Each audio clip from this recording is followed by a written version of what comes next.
The following program, The Lightning Strike, is sponsored by Mohammed Faheem, and to the extent applicable, their guests. The views and opinions expressed therein do not necessarily reflect those of NewsWeb Radio Company or its management.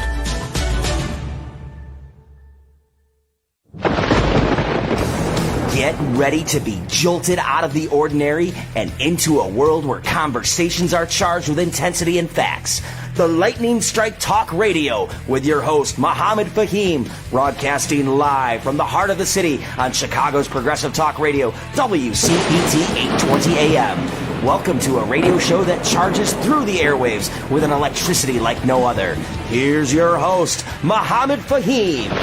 Good morning, Chicago, and good morning, everybody. Welcome to the Lightning Strike, another great show coming up today, full of lightning and power, I guess. And Ken DeLuke will be calling in and letting us know what he is doing for his Super Bowl party, I guess.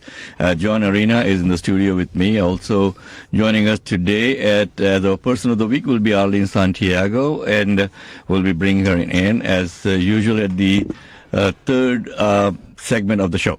But folks, today we got some very important things to talk about. We're going to talk about racism in America and how some of our elected officials are not doing their duty to the oath that they took to protect and represent all the citizens. The mayor of Orland Park, Keith Pekau, is in a big pickle right now. By the way, the word Pekau, John, is of Germanic origin, and it means pickle. That's where the word came from.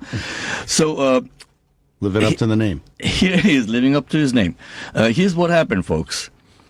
City council meeting, and 800 plus residents, citizens of the village of Orland Park submit a petition to the village board requesting for a ceasefire resolution. Guess what happens?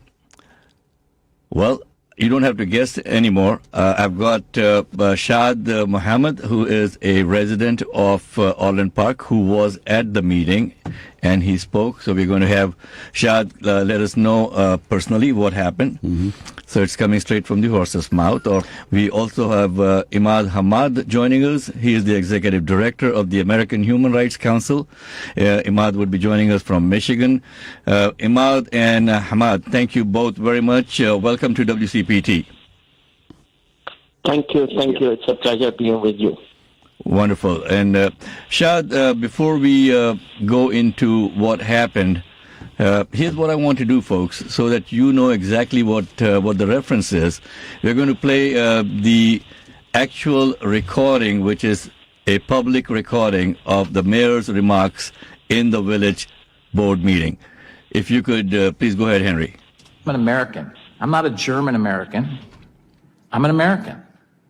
That's where my allegiances lie. Period, dot, end of story. And if you're an American citizen and you don't feel that way, in my opinion, you're entitled to that opinion, but you can certainly go and go to another country and support that country.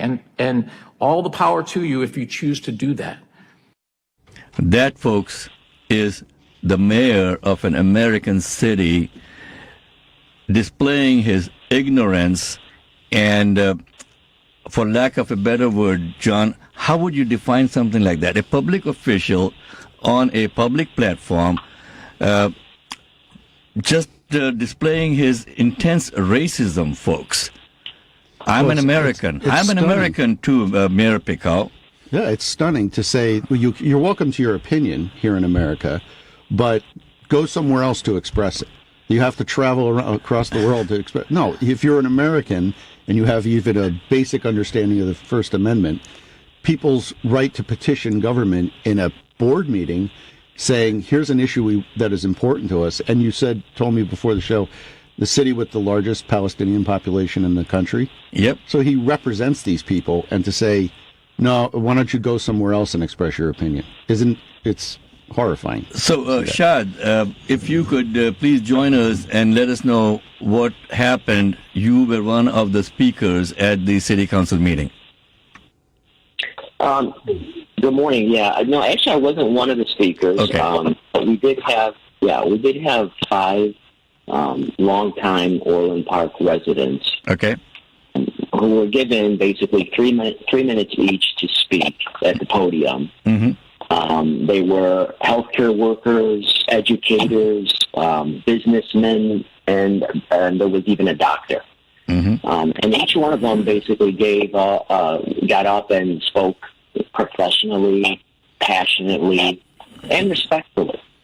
They spoke about their lifelong ties to the community and Orland Park, and all generally asked in their own humble way that the village adopt a resolution for a ceasefire in Gaza. As you said, we have the biggest Palestinian population in the area. The community's hurting. There's people that are directly affected by what's going on. And, knowing that it was more of a symbolic thing than anything, it was just to show some empathy for the community and their constituents, as we are. And as you did say, one of the speakers presented the board a signed petition of support for over 800 residents asking that they adopt this ceasefire resolution. As I said, they spoke, very passionately and professionally, and, they asked if the board, wanted to stand on the side of compassion for human life and justice, or the side that doesn't care and just doesn't do anything. And I should say also, during this time when each one of the speakers were at the podium, during the time they were speaking, pouring their hearts out to the mayor and the board, the mayor never once looked up at the speakers. His head was buried down on the desk, constantly scribbling notes or something and shuffling papers around. Wouldn't raise his head to even look at them maybe once or twice if they, reference the word mayor. But all he would do is basically, get up or put his head up to, drink water or Coke or whatever. And it was clearly a sign of rudeness. It is totally disrespectful for the mayor of a town to pull that kind of an act. Folks, again, we are talking about the village of Orland Park, where the mayor went on a racist rant in a city council meeting asking the citizens to go and fight for another country. Let me ask you this, Mayor Pekau. Did you ever go and fight for our country over here, or is it just words that you are spouting off? And now you are on media all over, and he's doubling down on his statement, folks. Just for context, Henry, if you could please play that clip again of Mayor Pekau saying what he said in the city council. I'm an American. That's where my allegiances lie. Period, dot, end of story. And if you're an American citizen and you don't feel that way, in my opinion, you're entitled to that opinion, but you can certainly go and go to another country and support that country. And all the power to you if you choose to do that. Okay, so Imad Hamad, the executive director of the American Human Rights Council, thank you for joining us, Imad. What do you say? I'm an American, and if you want to go fight for another country, and by the way, folks, let me tell you this, there is a lot of American citizens who have dual nationality who are actually going and fighting for Israel and then coming back over here, and they are not in the American armed forces. So you go figure that one out. Imad, go ahead. Well, first, I think the mayor is another example of this ongoing voices of hate, racism, and division in America.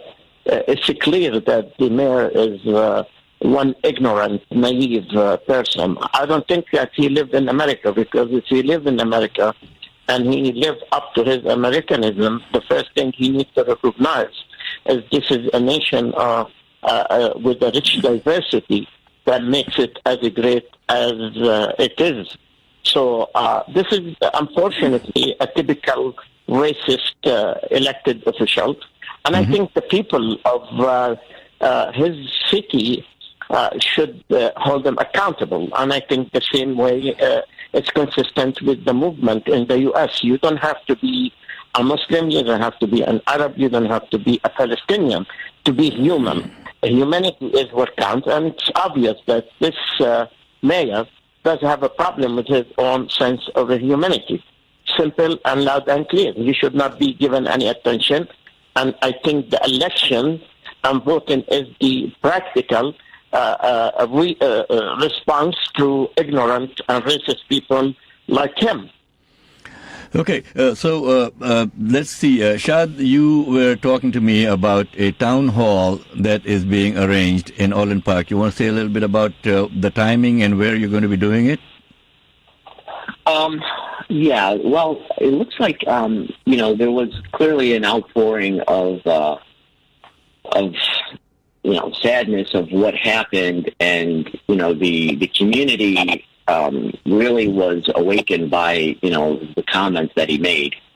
So, there has been some, mobilization of the community to try and organize and to try and, get a response provided back for what's going on. So there's, a town hall meeting that is being set up. I believe it is on Wednesday, February 14th, and it's between 6 and 9 p.m.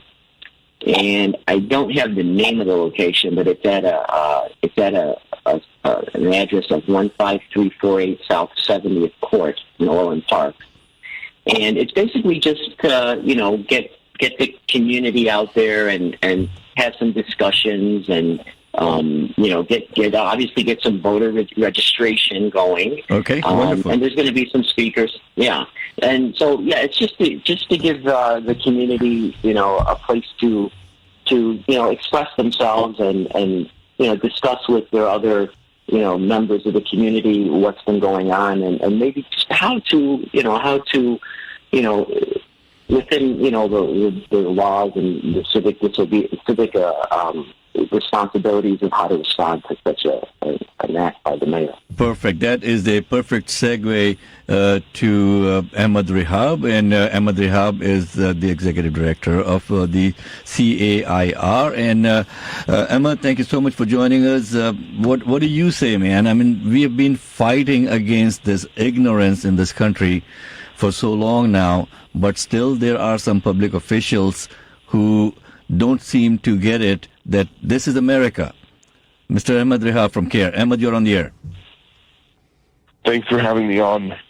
Well, what is most interesting to me in all of this is the sort of smugness and pride and almost, self-patting on the back that this person brings along with his racist opinions. So he feels like if you've listened to some of his interviews that he did on AM radio after this town hall or after this hearing, he is essentially proudly waving the flag of, patriotism, but false patriotism. The patriotism that says, as a white suburban American, I get to trash American urban communities. I get to trash American immigrant communities of color. As a patriot, that makes me a better American, and sort of beating his chest and using language like woke armies and, this and that, this cultural war type of thing. It's very problematic. He is the one with no American values in this divide. He is the one who's anti-American in this divide. When he tells American citizens who are doctors and lawyers and grocery shop owners and teachers and students, cab drivers, whatever they are, every single position matters in this country and helps contribute to our economy, that you don't belong here, you need to leave, you need to go somewhere else because they're standing with human rights somewhere else in the world, that is anti-American. You are absolutely right. And Ken, joining the conversation now, what do you have to say on this, Ken? I didn't get a chance to write down that address. Did you get it, Mohammed? Could you repeat that, please? I'd like to see that town hall. Hey, Shad, would you mind repeating the town hall address, please? It's 15348 South 70th Court. Orland Park. Okay, folks. So Valentine's Day, let's go show some love to the mayor of Orland Park.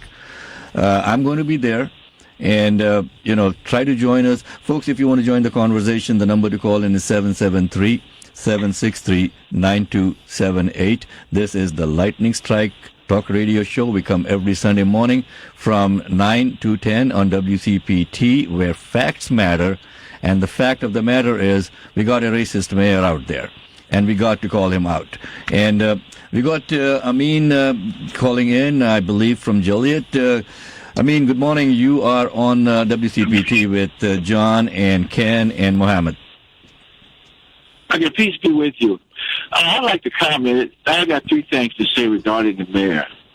First of all, ignorance of this history of this country breeds an ignorance of society.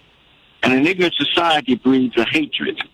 That's the first thing I want to say. So we're dealing with ignorance and hatred. And one of the highest forms of hatred is racism.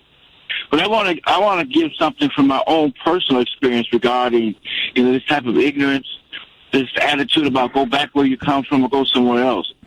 Because I am basically a descendant of a slave. Even though I have changed my name, often when people hear or read something I have spoken, they think of me as an Arab or someone from the East. And a lot of times I've been told, well, you need to go back where you come from if you don't like it here. And my response, I have two different responses I give them. The first response is that I can trace my ancestry to America further back than most Europeans can. Benjamin Marion, he was a slaveholder, but he came here in the 1600s. I'm a descendant of Benjamin Marion. And that's before a lot of the Europeans came here. But the main thing I'd like to tell them is this. Obviously, it is you who do not like it here because this is a country where people have a freedom of expression, freedom and rights. So if you don't like it here, maybe you should go back to where you came from, where you didn't have that freedom of expression, freedom of religion, and freedom of speech. So I sometimes tell them you need to go to Russia or China somewhere. But the thing is, people have to stop being ignorant. They need to learn the history here. Most of the people here are immigrants from somewhere else. Mm-hmm. And if their descendants don't like it here, because this country has these freedoms, then they should go somewhere where people do not have freedom. That's what I want to say. Well, I mean, thank you so much for your comments. Again, folks, we've got Imad Hamad from Michigan on the line with us, Ahmad Rehab from CAIR on the line with us, Shad Mohammed on the line with us, talking about what happened in Orland Park, in our neighborhood, okay? And for clarity's sake, now, we are going to reach out to the mayor on tomorrow, Monday, and invite him to come on the air with us on next Sunday and have a civic conversation. Mm-hmm. Let's sit down, Mayor, and get to know each other. Maybe there are certain misconceptions. John, the last week we were talking about, the Heritage Foundation. Mm-hmm. It looks like the mayor is just speaking right from that playbook of Hillsdale College and the Heritage Foundation. Ahmad, he talks on. I'm looking at his page on Twitter or X, whatever you want to call it, and he claims Orland Park has no influence on foreign policy, and the speakers weren't interested in civil discourse and shouted him down. Well, as was described, he wasn't paying attention to them. He wasn't being receptive to his constituents' message. And to say that one city doesn't have an effect on foreign policy, collective voices have an effect on foreign policy. So this is where he should be gathering that input and then relaying it up the chain, because that's how change happens. And speaking of that, Ahmad, you are very correct that I saw this big ad in the Chicago Tribune today appreciating what Mayor Brandon Johnson of Chicago did. So when a city like Chicago can pass a resolution asking for a ceasefire, Ahmad, you want to talk a little bit about that? What happened in Chicago and how the mayor now is getting targeted by the far-right extremist groups? Yes, and it's not just the far-right extremist groups, it's the mainstream Jewish groups, just to be frank and all state. There were 23 to 23 in terms of the votes for the resolution, in terms of the alders, and then when there's a tie, the mayor, basically votes to tip it in one direction or another, and he voted himself for the ceasefire. And then all hell broke loose against him with the Jewish United Fund and AJC and ADL and other organizations attacking him in a full-page ad in the Tribune, accusing him essentially of stoking anti-Semitism by calling for the ceasefire, which is absolutely ridiculous. And so we basically and our allies, and this is a very diverse group of people. It includes Jews and Muslims and Asians and African Americans, Christians, etc. We put out our own full-page ad today in today's Sunday Tribune, commending him and making the case for the ceasefire by focusing on its victims, the tens of thousands of innocent civilians, including 11,500 children who have been killed, hospitals that have been destroyed. Out of 36, only a handful are semi-operational, none are fully operational. So we're talking about a genocide. We're talking about attacking the mayor for saying we shouldn't be supporting the killing of children. We should stop what is happening right now. To call that anti-Semitic or to call that Hamas supporting or any of that stuff is to deflect from the responsibility of a country that we fund and defend to engage in these mass murders. Now, as far as the Orland Park situation, really quickly, we have to remember, Orland Park is not some random suburb that's far removed from this. It houses the single largest Palestinian American population in Illinois and the country. And so for them to go to the mayor and say, look, we have angst in our communities, our family and friends are dying, we want empathy, we want support, because we're funding this as Americans. So we're not far removed. And Orland Park is not far removed from global affairs. They supported the Ukrainians in the current war with Russia. And so he's being duplicitous and disingenuous and hypocritical, quite frankly. And then he engaged in a long diatribe of the history of the region, so much about him being far removed. All sorts of hypocritical undertones from him. Yeah. Well, John, here's the thing, okay? As a public official, he is accountable to his constituents. And if he does not want to listen and be respectful, it's time for him to go back to his private life. And then, folks, let's make sure that the next time when elections roll around, he won by 562 votes in the last mayoral elections. Okay, please keep that in mind. Yeah. And if you have 800 petition signatures, get the vote out. Vote this racist mayor out next time elections roll around. And Mayor, you will see that in America we have this something called as the First Amendment, which is the right to expression for any citizen. Go ahead, Hamad, I think you're going to say something. I want to say something too real quick. Go ahead, Shad. Yeah. Now, in Palestine, the majority of the Palestinians are not big fans of Hamas. Okay, it's a small group of people causing all the trouble. Now, my question is the Jewish population in general, does anybody know, are they completely for what they're, what they're trying to present against us, or is it most of the Israeli population on board with not having these fights? Oh, well, Ken, we have been discussing this, for so many weeks now. There is a huge move against Netanyahu in Israel right now. There's a lot of people who are protesting. Netanyahu basically, and I have said this, folks, again and again, let's just call him a Yahoo. That's what he is. Okay, let's take the Netan part out of it. This guy is fighting and struggling because he knows that once the war is over, his career is over. He's going to be in prison. There's a lot of people who are going to go back and hold this guy accountable for the amount of suffering that he has caused, not just the Palestinian people, but the Israeli people also. It's humanity at risk over here, folks, and we have to keep it in mind that as Americans, as Ahmad Rehab just said, we are funding this war with our tax dollars. And coming back to funding with our tax dollars, go ahead, please. Just to be quite clear and frank, while calling out some of these so-called mainstream Jewish organizations that are standing against the ceasefire, one must also give credit to the other mainstream Jewish organizations that are pushing very hard against what is happening and for a ceasefire, and that's the Jewish Voices for Peace and others, if not now, who a rabbinical council of the JVP, who have been front and center in the protests and in letter-writing campaigns, in engaging elected officials. Credit must be given to them. The Jewish community is not a monolith, much as the GUF would like you to believe. It is varied, and there is a very strong voice from within it against what the genocide that is happening. Wonderful. And but we need to help to get that voice out. Yeah, I hope that that answers your question. And folks, it's 9:30. We'll take a quick break, and we'll be back on the other side of the break. Still talking with Imad Hamad, and as to what happened when the president's envoys went to Michigan to talk to the Arab Muslim community over there, and the president is trying very hard now to kind of switch back a little bit on his unqualified support for the war in Gaza. We'll take a quick break. You're listening to The Lightning Strike on WCPT, 820 AM, Chicago's premier talk radio station.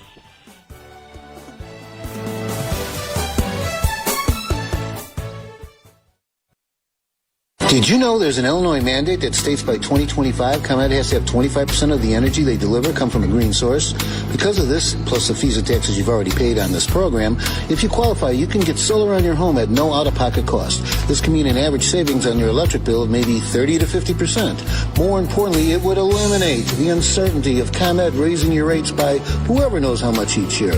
Some people have noticed a 41% increase on their bill this spring, and ComEd has been asking for another 80% increase over the next 4 years. If your average bill is $200 a month now, maybe it could be reduced to $100 a month. Now, 5 years, would you rather pay $115 or possibly $400 to $500? If you'd like to see if you can qualify for this program, call Ken DeLuke at 312-617-8979. That's 312-617-8979.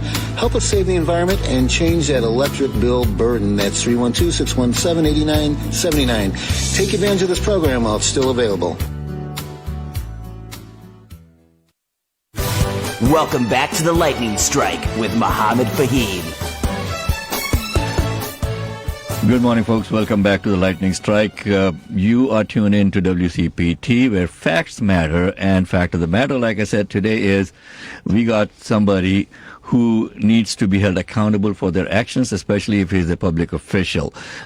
We had Shad Mohammed. Thank you so much, Shad, for joining us. We had Ahmad Rehab joining us and commenting on what's happening.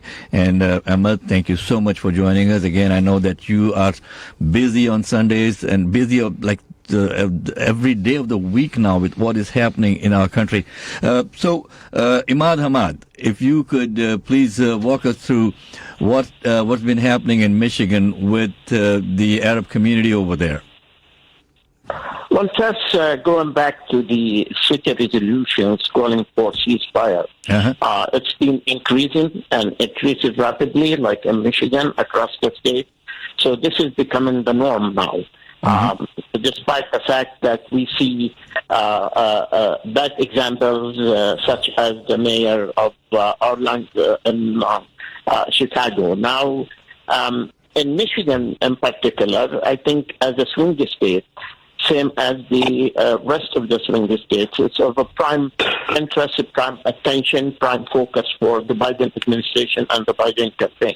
So the community here is like the rest of the community across the nation.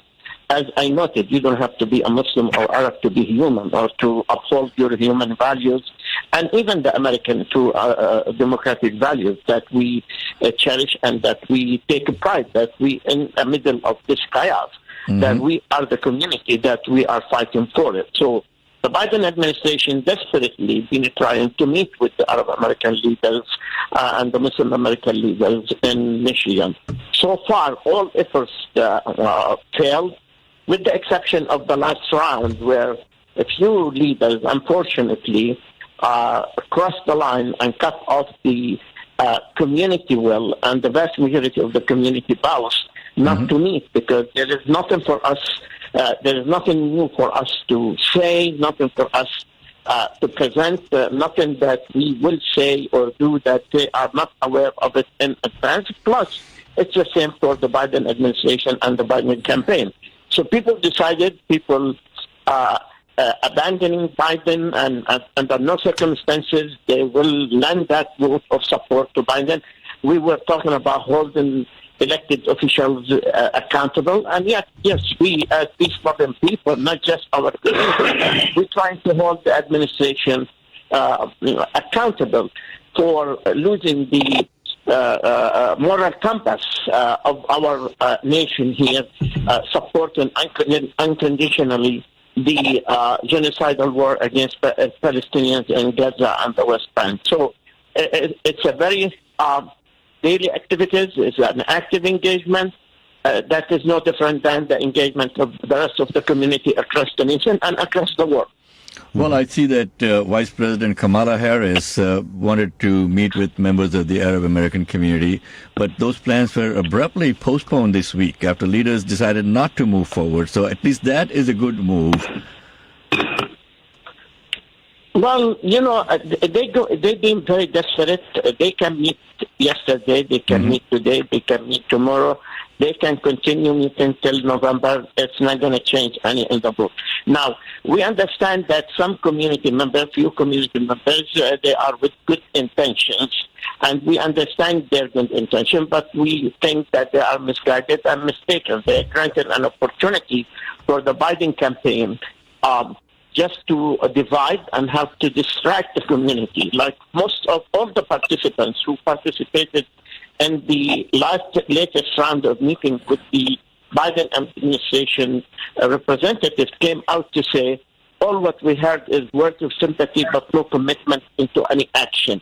And that attested to the fact that no value of these meetings, no value for this interaction, and we should not grant them the opportunity. So we still call upon all community leaders in any state, in Michigan and any state out there, simply not to meet. There is no need, no merit, no value, no substance for these meetings.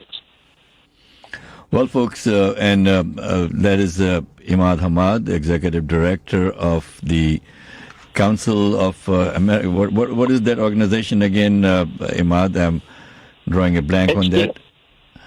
It's the American Human Rights Council. It's a human rights service and advocacy organization dedicated to serving human rights and protecting human rights in America and across the world. Well, thank you so much for coming on the Lightning Strike with us. And the program is being heard across the country and all over the world now on the internet, on the heartlandsignal.com website. Again, folks, this is our country. We are all immigrants over here, one way or the other, and we've been here for generations now. And for a mayor of a town to ask people to go fight for another country because originally they came, from that part of the world or any other country. He doesn't know where they came from. That's the problem with his statement, that the 800 people that signed or the people that were in that room, I'm sure many of them were born right there in Orland Park or some other part of this country. Here's the thing, and in the sixth, and you don't go back to someplace. In the 6th congressional district, that Mayor Pekau actually ran for Congress against, Sean Casten when he lost. The 6th congressional district, 90% of the population, Mayor, go back and check the U.S. Census records. 90% of the population is local born. Yeah. Okay, so if I may, if we're going to go by his example, to go back to the original countries or wherever our roots could go as far as, I think everybody in America would leave, and the only people who would stay are the Native Americans. And he would be the first to leave. I'd have to go back to Italy. I don't know. My dad's first generation. And speaking of that, we've got Arelene Santiago, our person of the week, in the studio with us today. Arlene, we'll be bringing you on shortly, but where did your folks come from? What is your origin? Oh, my parents are from the Philippines. Oh, goodness. You'll have to go back to the Philippines, but you don't live in Orland Park, so you're okay with that. I grew up in Orland Park, actually. Oh, you did? Yeah, okay. Okay. Folks, again, you're listening to The Lightning Strike. We come every Sunday morning in 9 to 10 on WCPT, Chicago's premier progressive talk radio station. And we cover everything from politics to civic justice, anything that is in the interest of us as Americans. And we have got to hold our elected leaders accountable for their actions. Okay, we pay their salaries. Just remember that. And please register, come out to vote, and make sure that your voice is heard. When we have these town halls, go and be a part of the town hall. When we have a city council meeting, show up at the city council meetings. Unless you show up and you express your interest, you're going to be ignored. If you will not have a seat at the table.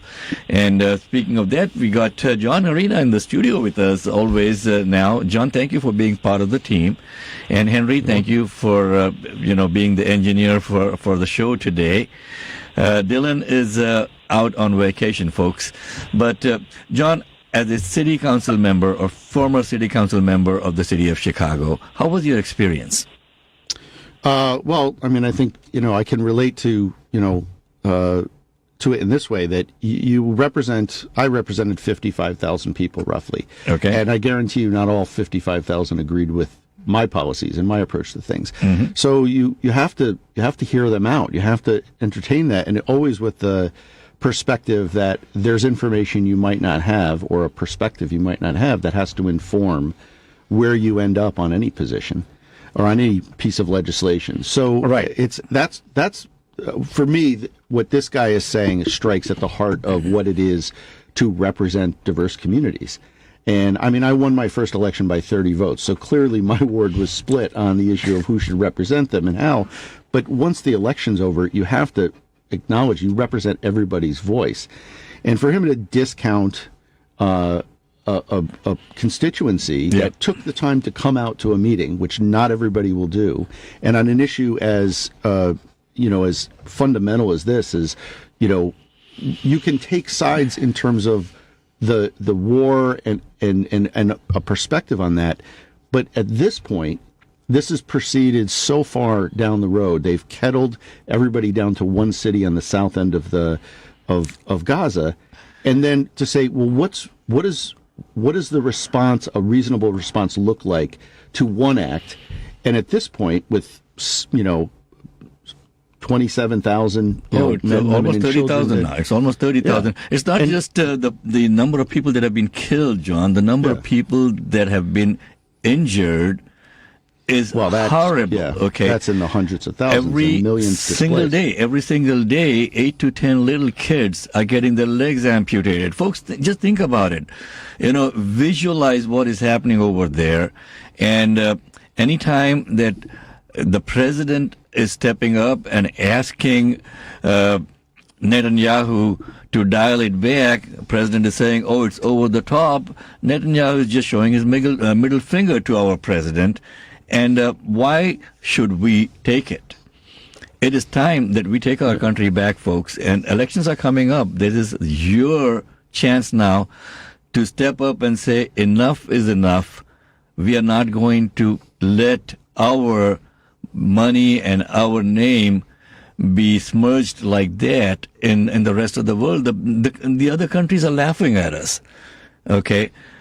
And consistently it is being said that if America wants, the president can pick up the phone and put an end to this war. Unfortunately, I don't think President Biden is in charge of America anymore.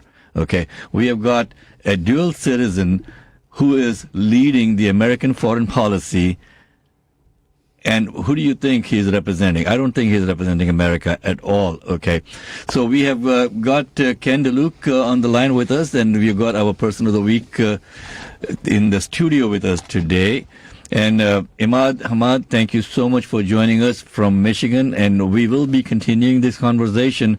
This is not a one-off on the lightning strike, folks. We are going to hold these racist mayors and leaders accountable as we go along, okay? So we've got somebody, Sid, from Community Leadership calling in. Let's take a quick call, and then we'll go back and continue our conversation, and we'll bring Arlene onto the air now. Sid, go ahead. Good morning. Good morning. I just wanted to thank all the community organizers and leadership for working on this very important crisis and cause. So I just wanted to say thank you for everyone. I know everyone out there is working very hard on a daily basis to end the genocide and the occupation, and we look forward to doing that soon. Wonderful. Where are you calling from, Sid? Chicago. Wonderful. Thank you so much for your comments. Yeah, do keep tuned in to WCPT. I mean, this is a wonderful platform that we have, and we thank the management very much for allowing us to bring up these issues in a very fair, nonpartisan way. Folks, we'll take a quick break and come back on the other side of the break with our final segment. Thank you so much for tuning in. The number to call in case you want to join the conversation, 773-763-9278. I'm Mohammed Faheem. With me in the studio, John Arena. Ken is setting up a Super Bowl party for all of us tonight.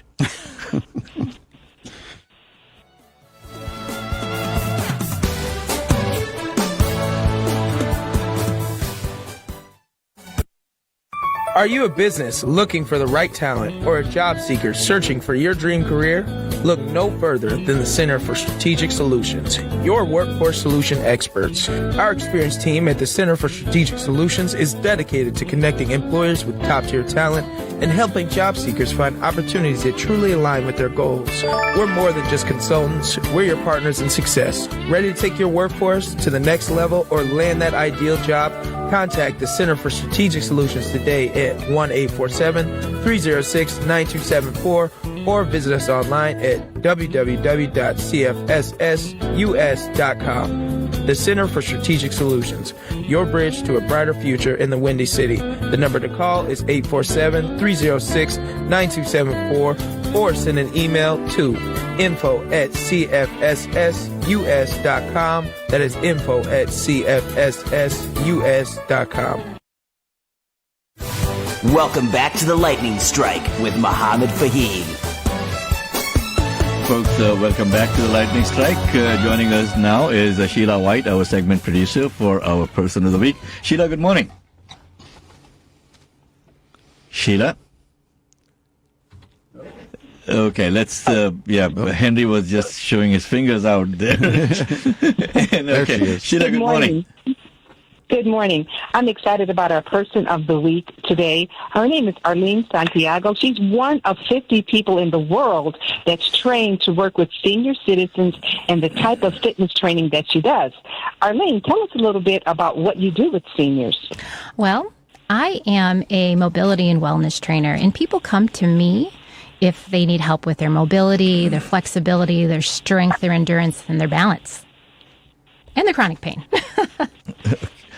Okay, so Sheila, when you were talking with Arlene the other day, you guys had a podcast also that you recorded with Arlene for Road to Eternity, right?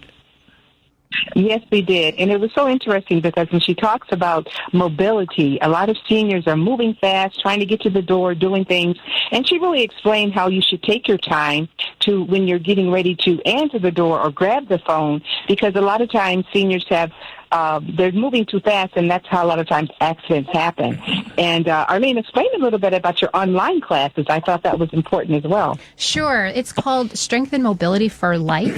We have what's a class on Tuesdays and Thursdays at 9:30, but it's online, and we have a community of women, and we have a gentleman as well. Okay. And we work on our strength, and I want those people in class to be independent for as long as they can, enjoy their lives for as long as they can, doing the things they love. And that's about being active and moving the body. Hey, Arlene, the only words of Tagalog, I don't know how you say Tagalog? that. Tagalog is iniibig kita. Iniibig kita. Yeah. You love me? I had an executive assistant. His name was Tony, and I started off selling medical industrial lab equipment in hospitals and stuff. Mm-hmm. And obviously, there's a lot of Filipino nurses. Yes. And he taught me that, and I almost got into trouble for saying that. Oh, really? Usually we say mahal kita. Yeah, but I guess it's the same thing. Okay. So, hey, mahal kita, merkit Pekau. Okay. But go ahead. I mean, I want you to explain a little bit about that brain-body connection that you do, because it's a mental type of training as well, you know, when we're thinking we have pain in our body. So explain a little bit about that mind-body connection that you talk about. Sure. It basically, your central nervous system, we know our brains control every part of our body. And yeah, it controls every part of our body. So sometimes when we go through our lives, we get surgeries and sprained ankles and broken bones and things like that. And because you maybe been compensating for a while, your brain starts to remember that rhythm of how you're moving. And even though we go to the physical therapist or the chiropractor, which is absolutely the right thing to do, depending on your instance, depending on your situation, they're not necessarily thinking about how your brain is connected to your body. So what I do is find where the source of the issue is. Why is that person compensating? Their knee might be hurting, but the source of why they're compensating could be possibly the shoulder or the eye, which doesn't necessarily make any sense, but your brain controls everything. Mm-hmm. And speaking of the brain controlling everything, folks, sometimes the brain... Hey, here's my question, Arlene. Mm-hmm. Is what you are doing, the therapy, you're telling me that it was called as square therapy? It's called Square One. Square One. It's called Square One. It's basically resetting your body. Okay. And is that for all ages, or is that for only people that are, my age? No. It is for everybody. I do have some clients that are athletes, and they, it helps them, get better at their sport as well. So if a person needs to, for the older adult community, if you're having a hard time getting out of your chair, you're having a hard time getting up and down the stairs, it can help as well. So I said my age, and where did you bring in the older adult community into the conversation? You brought up age. You had it coming. Okay. Again, folks, Arelene Santiago, and Arlene has a website that you can go get more information on. It's arlenesantiago.com. Yes. And also, Arlene has a very active Facebook page that you can get to see what's happening. Here's the thing. In the world now, in America especially, we have this pharmaceutical industry that wants to pump you full of drugs for anything that happens. And every single one of those drugs have so many side effects that it'll drive you crazy, and you will be hooked on for the rest of your life. So what people like Arlene are trying to get across is your brain is the biggest manufacturer, the biggest factory of any drug, right? It can create anything to fix any other thing in the body. It can help, yes. It can help, right? And that is what Arlene is all about, folks. Go take a look at her website. Go take a look at her Facebook. Look at this alternative healing energies, for lack of a better word, to fix our world. We are constantly trying to see how we can do things better. And you got to, first off, I think you got to get up and move. That is the most important part, right? Yes, I suggest getting up every 30 minutes to an hour, and to move your body, not just going up and down and, moving forward, but move back. Move your body in all planes of movement, up, down, side to side, diagonal, because your body is made to move that way. Wonderful. And folks, also today I wanted to give a shout out to Dan Foster at Lexus of Naperville. We ended up doing some business with him last week. What a pleasure. So if you want to, there's not an ad by any means, but when you run across good service, especially in today's world, you got to acknowledge that. I also wanted to give a shout out to the manager at the O'Reilly Auto Parts in Naperville, or Plainfield, I guess. What a wonderful person. I needed a bulb for my car, my front light, one of the left lights. It went out, and I went and bought a bulb over there. The guy personally put it in. I didn't even have to go to a mechanic. That's great. So shout out to O'Reilly Auto Parts and their manager over there. He needs a raise. He needs a raise. Yeah, give him a raise. Okay. And on that note, Sheila. Yeah, I just want to mention one more thing. When you talk about medicine, Arlene's approach is holistic. She's not like putting the pills down your throat and things like that. She's trying to come about it in a natural way. So I just wanted that to be known to people out there, too, that are already taking medication and they're worried, do I have to do something else? She's able to help a person in a holistic way to help them to get, better movement and more active in life as a senior. And folks, that is the important part. My son actually met one of his clients the other day. He was saying, Dad, he's 82 years old and he is sharp as a tack. Mm-hmm. And he was so impressed. So sometimes age happens. Like, look at what our president is doing right now, okay? He's confusing the president of Mexico with the president of Egypt. Did you hear that? Yeah, but I sometimes forget the names of my kids, and I have two of them. So I know, but I mean, if you're the leader of our country, you don't go and our president seems to have met France's dead president, also Mitterrand, recently in a conference. So sometimes it's time to give up, man. Come on. Equal justice. Look at what Trump's forgotten over the days. It's like Nikki Haley and Nancy Pelosi are not the same That's what I'm saying, okay? So sometimes it's time to give up the ghost man. So give it up. I'm talking about... like I said, some people are pretty sharp. Look at me at my age. I think I guess I'm sharper than Henry at this point. And he's shaking his head over there. Mohammed for president. Oh, no, thank you. Thank you. See, I wasn't born in this country. But some people say that Obama was not born either. So if he could make it, there's a chance. Okay. Again, you're tuned in to WCPT, Chicago's progressive talk radio stations, where facts matter. This is the Lightning Strike. We come every Sunday morning from 9 to 10. Our guest in the studio today, Arelene Santiago. And Arlene, any more words of wisdom for our listeners?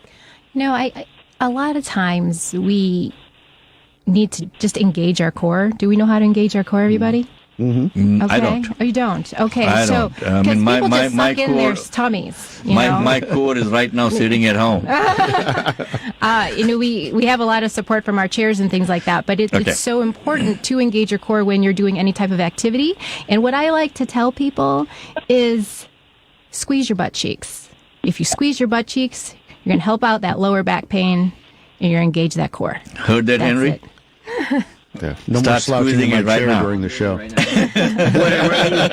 Squeeze? Yes, Ken. Squeeze.